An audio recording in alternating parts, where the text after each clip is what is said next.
I'm dead. Pogba doesn't exist anymore.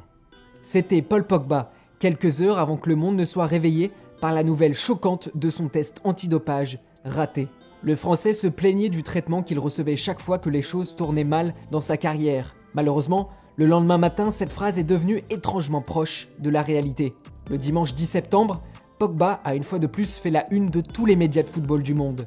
Mais cette fois-ci, ce n'était pas pour une raison joyeuse comme en 2018. Dans un communiqué où la suspension provisoire de Pogba du football a également été annoncée, le NADO a fourni des détails sur le test antidopage raté du Français, datant du 20 août, après la victoire 3-0 de la Juventus contre l'Udinese.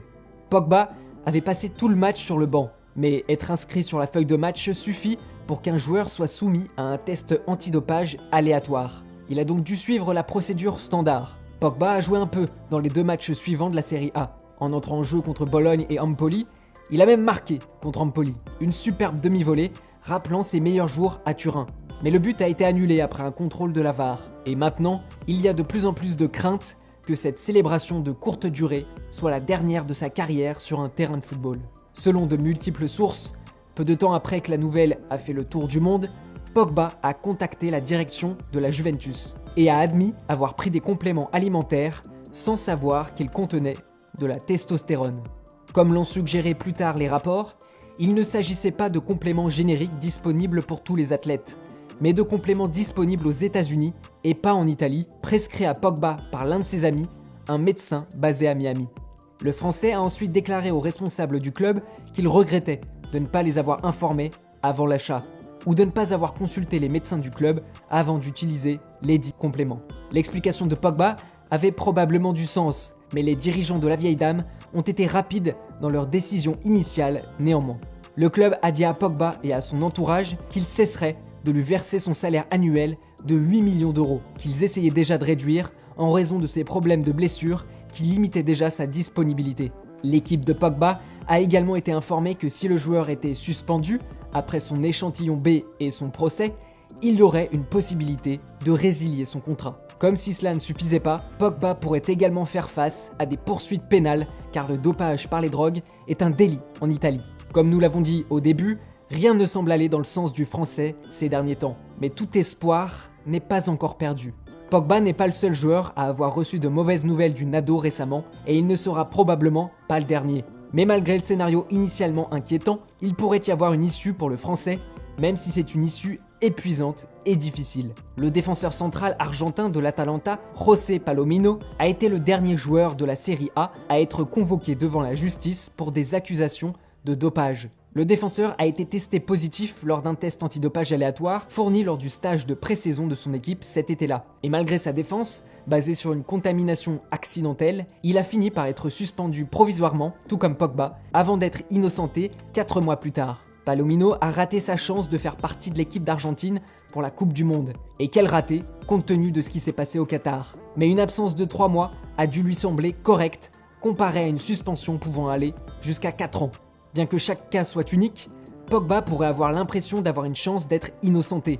Les réactions tant de lui que de son manager, Rafaela Pimenta, suggèrent qu'ils appuieront sur le fait qu'il s'agit d'un accident. Pimenta avait déclaré qu'ils attendraient l'échantillon B et ne feraient aucun autre commentaire, tout en ajoutant qu'il pouvait affirmer avec certitude que Pogba ne voudrait jamais enfreindre les règles.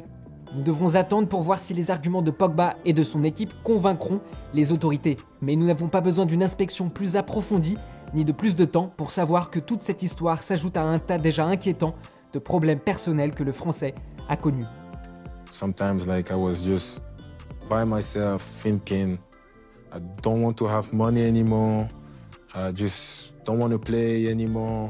I just want to be with normal people. So they will love me for me. Not for the fame, not for the money.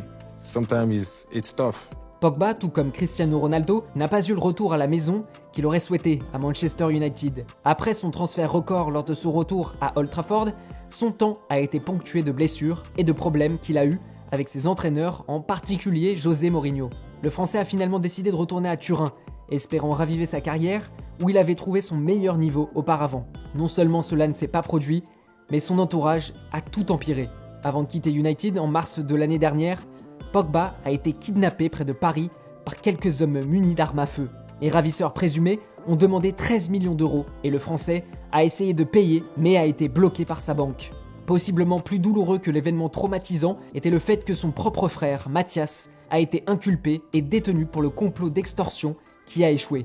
Dans la même semaine, la maison de Pogba a été cambriolée alors que ses enfants étaient chez lui en train de dormir.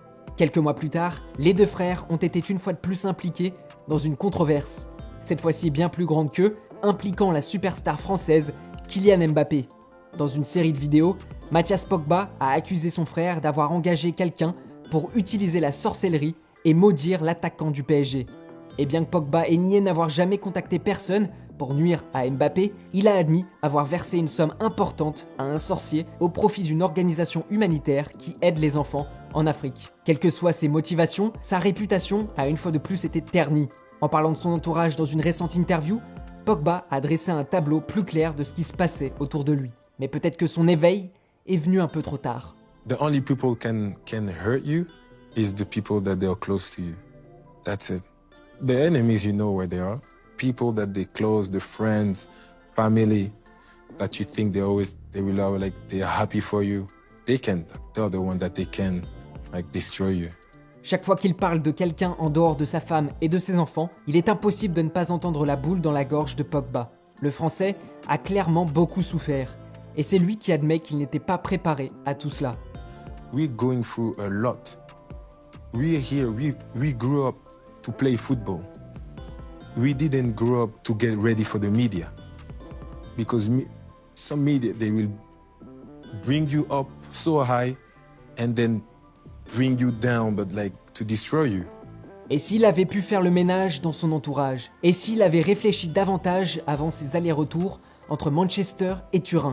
Malheureusement, il n'y a pas de fin aux questions légitimes du type « et si » que les fans peuvent poser à Pogba.